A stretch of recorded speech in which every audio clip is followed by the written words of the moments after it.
King Arthur and court were celebrating New Year.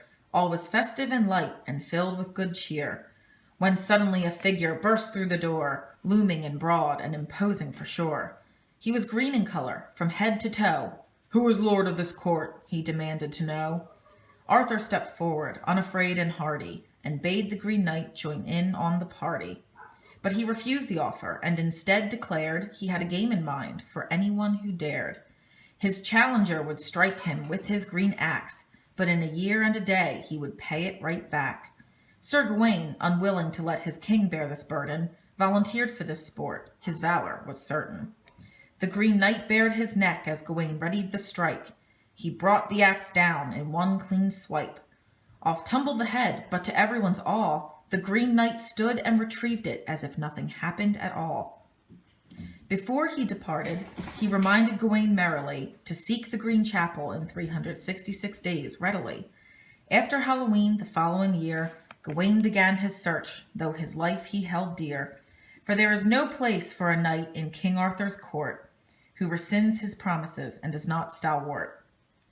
Away he rode, showing no signs of distress, the pentangle upon his shield like a crest. He journeyed alone for quite a long while, through unfamiliar lands, with vicious beasts at each mile.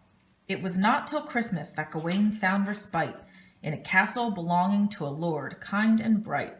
He welcomed Gawain as an honored guest, and asked him to reveal the nature of his quest. When Gawain told him all, the lord asked him to stay, for the Green Chapel was very few miles away. The knight graciously agreed and was very glad to have a nice place to live out the few days that he had. A grand feast was held, and Gawain forgot his strife. He got along with all, especially the lord's wife. The lord proposed they start a game for some play, in which he and Gawain exchange what they acquire each day. Gawain heartily agreed, but oh, what is this? The first thing he received was from the lady, a kiss. Unable to shun her due to chivalric code, he acquiesced to her will in that cozy abode. But then came time for the exchanging of wealth, so Gawain kissed the lord, having earned nothing else.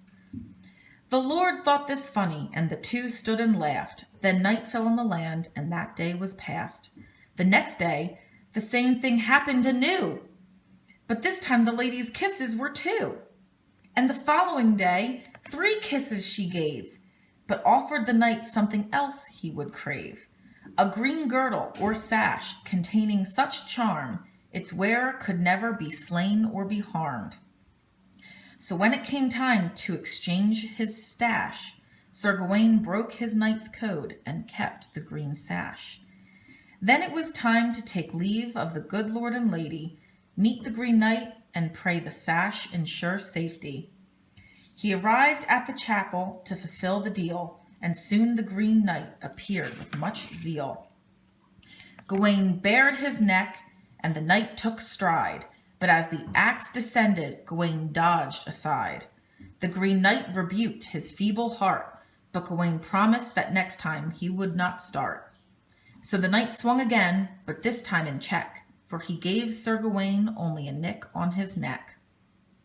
In anger, Gawain stood to face the trickster in green, and demanded to know exactly what he did mean. The Green Knight leaned on his axe like a post, and revealed himself to be Gawain's gracious host. He admitted to sending his wife to him to flirt, in order to test Sir Gawain's worth. Gawain passed all these tests with honesty that shone, except concerning the sash, which he kept for his own. Gawain realized he let fear take hold of his heart, but swore never again to let courage part. The Lord easily forgave him and kept him in his favor, but bade Gawain keep the sash as a reminder never to waver. Gawain, deeply shamed, returned home at last, and told the whole tale to the eager mass. King Arthur declared him to be most gallant, and told Sir Gawain he still thought him valiant. The whole court agreed, and in honor of Gawain, each wore a green belt to remind them the same.